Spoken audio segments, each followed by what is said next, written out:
Hello everyone, this is Tanisha and you are watching Math Magic with Tanisha. And today we're gonna study chapter number 5, which is arithmetic progression, which we called AP in short. Okay, so first of all, you should know what is AP. Okay, so a list of number in which each term is obtained by adding fixed number to the preceding term. What is this? कुछ समझ नहीं आया.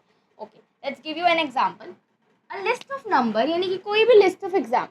For example, I have taken 1 and क्या करना है list, ये list जो बनेगी हमारी नंबर की, इसकी each term by adding a fixed number to the preceding term, यानी कि हर एक term में हमें fixed number को add करना है. ठीक है, we have to add fixed amount of number. For example, हम 3 add करते हैं. So 1 plus 3 is 4.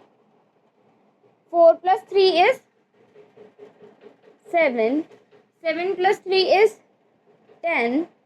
10 plus 3 is 13 and so on. So this is continuously ongoing. And हमने क्या किया, 3 3 फिक्स्ड नंबर, यानी कि फिक्स्ड नंबर क्या हुआ 3. 3 को हमने इसमें ऐड किया एंड हर एक टर्म में 3 3 को ऐड करते गए. तो what is this? This is an AP. Okay, this is an arithmetic progression. इसी को हम एपी कहते हैं. ठीक है, now this term of the AP, this term is A.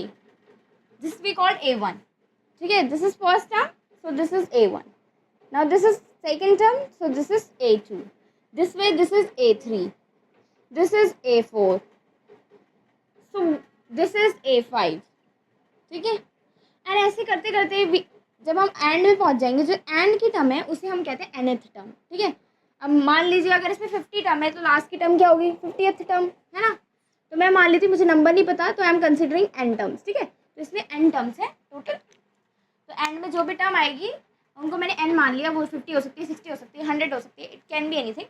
तो एन टर्म्स मैंने उसे मान लिया. ठीक है, तो यहाँ पर हमारे पास नंबर ऑफ टर्म्स कितनी है, एन. ठीक है, अभी मेरे को पता नहीं था तो मैंने एन कंसिडर कर लिया इस टर्म को. ठीक है, आगे चलते हैं.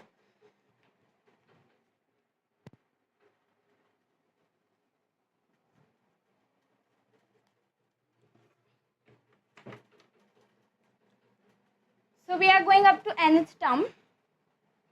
Now consider, ये तो मैंने एग्जांपल लिया. अगर कोई जनरल, अगर मैं आपको बताऊं जनरल टर्म, तो जनरली फर्स्ट टर्म को हम किससे डिनोट करते हैं, ए से. ठीक है, ठीक है, फर्स्ट टर्म को हम ए से डिनोट करते हैं. उसकी अगली टर्म क्या होगी बताओ.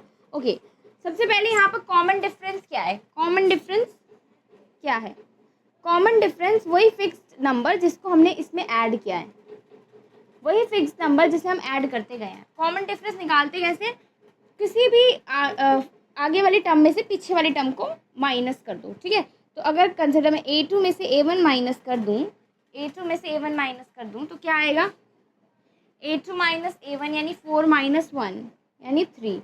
तो 3 हमारा कॉमन डिफरेंस हो जाएगा और ये हर टर्म के लिए सेम रहेगा. ठीक है, कोई भी पेयर ले लो, 13 और 14 ले लो, तो 13 माइनस 14 यानी 13 यानी A5 माइनस A4 यानी 13 minus 40 10 is 3.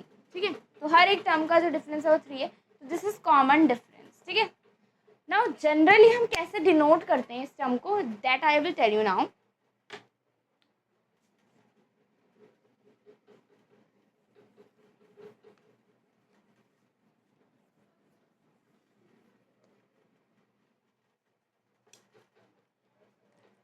So generally we denote it like this. First term को हम क्या कहते हैं, ए. ठीक है, उसकी नेक्स्ट टर्म जिसमें हम एक कॉमन डिफरेंस को ऐड करते हैं, जैसे पिछले एग्जांपल में हमने डी को ऐड 3 को ऐड किया था, तो उसकी नेक्स्ट टर्म हो जाती है ए प्लस डी.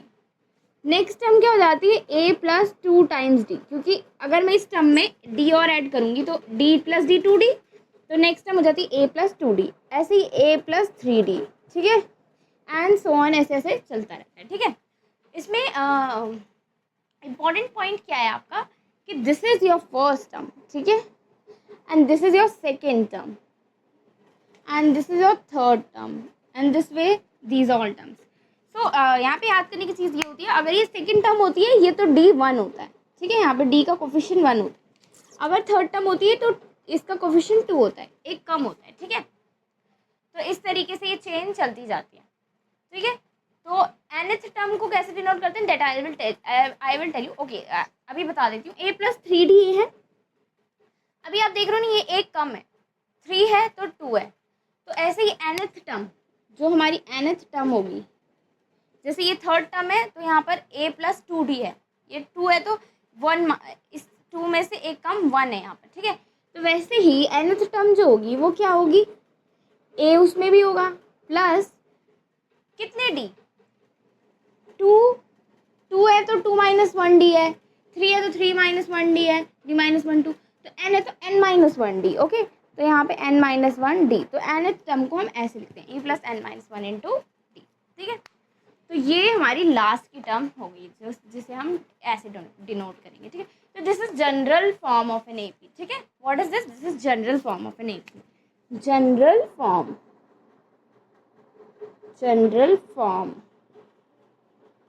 ऑफ एपी, ठीक है। with the help of these terms and this general form, you can solve any question very easily, ठीक है। Okay, so let's go to the next topic.